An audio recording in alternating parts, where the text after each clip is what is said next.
Brown Sugar, Fire and Divine Timing by Kateb Nuri Alim Shunar. Sometimes we want the blessing, but not the baking. We want the reward, but not the recipe. We want the outcome without ever honoring the process, but I've come to know deeply that the process is the promise. Life doesn't just hand us miracles, it mixes us into them, it folds us in. It kneads us down and warms us up slowly, deliberately, until what we are and what we were meant to be becomes one and the same. Welcome to the pot, y'all. Today we're going to be baking.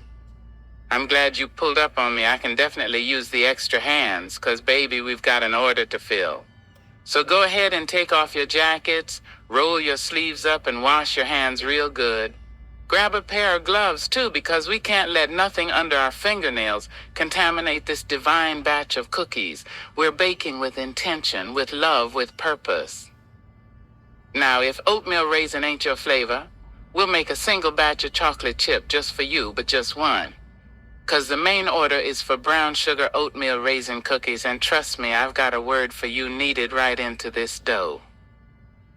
I remember the scent of brown sugar melting into butter like it was yesterday. I was in the kitchen with my grandmother Celestine, who did everything with soul. She would wear her knickerbockers and a tank top, her hair pulled back, and that ever-present hand towel draped across her right shoulder. She moved with grace, humming something only heaven could decipher. I never knew the tune, but I knew the spirit of it. It was a melody that made things rise, whether it was dough in the bowl or joy in my heart. And when she turned around and smiled with that open-faced grin, gold teeth twinkling on both sides, baby, that smile was enough to season any dish. I've smiled and cried at the same time, have you? It's a holy moment when grief and gratitude sit at the same table, break bread together, and teach you that life is a meal best served with patience. My grandmother's kitchen was my first sanctuary. It was where flour and faith mixed together in the same bowl, where sugar met stories, where the smell of cinnamon and spirit filled the air, where I learned that slow heat produces richness, tenderness, and wholeness. Let me tell you something that I hope sticks to your soul. Like dough to a wooden spoon, you can't rush the good stuff. If the Creator said he will, then baby, he will. But you have to wait. Some of life's finest blessings come on the heels of waiting. The oven's got to be preheated just right. You can't crank the heat up to 550 thinking you can bake chewy, tender cookies in 4 minutes.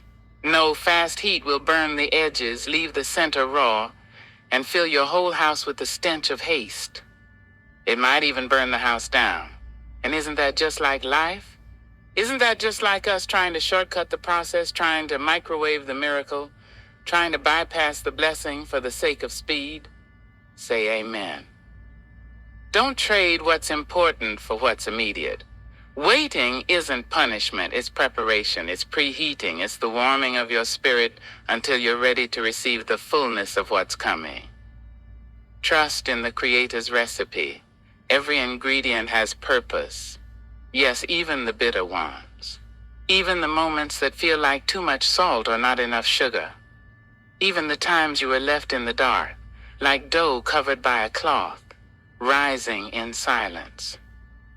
Guard your fellowship with the Creator. That connection is sacred. That's your kitchen time with the divine, where the holy hands of the universe knead you into something useful, where your brokenness becomes binding and your sweetness is revealed slowly through heat and process. That's where your soul gets sifted and your purpose gets folded in gently. I remember watching my grandmother measure things with her heart. No cups, no spoons, just knowing, just wisdom passed down from hand to hand. And I think of the Creator that way, measuring out blessings, trials, grace, and mercy with infinite knowing. We don't always understand the proportions. Sometimes it feels like too much waiting, too much struggle, too many raisins when we wanted chocolate chips. But over time, we come to realize he knew what he was baking. He knew what we needed to be complete. So I'm speaking to the impatient part of you, the part that's standing in front of the oven window, asking, is it ready yet? The part that wants the promise without the process. Trust the timing. Trust the hands. Trust the heat. I say to the Creator, I will do it in your timing. I trust you. So as we stir this bowl, as we line these trays, as we portion out this dough with love and care, I want you to reflect on the fact that you are in the oven of purpose right now. It may feel hot, it may feel long, but baby, you are becoming.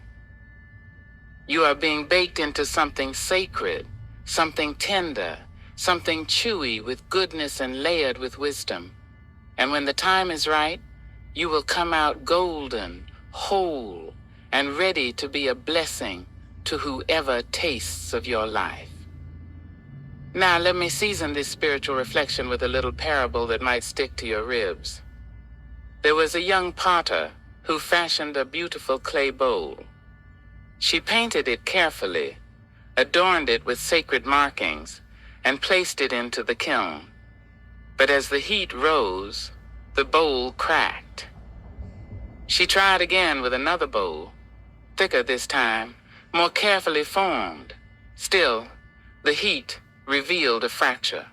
After several attempts, she cried out, "Why do they keep breaking?" An old potter who had been watching smiled and said, "It's not that the heat is wrong, it's that your hands are still learning what the fire requires." The young potter looked confused. The elder continued, "The fire doesn't lie. It shows what was hidden. Let the fire teach you what to fix in your hands, not what to fear in the heat." Beloved, that's the wisdom. The heat reveals. It doesn't destroy. It shows where we need more kneading, more folding, more time. The fire is not your enemy, it's your teacher. So don't rush, don't fold under pressure, don't skip the process, and don't forget to smile like Celestine did with gold in your soul and a hymn on your lips. Now pass me that tray, we've got cookies to make.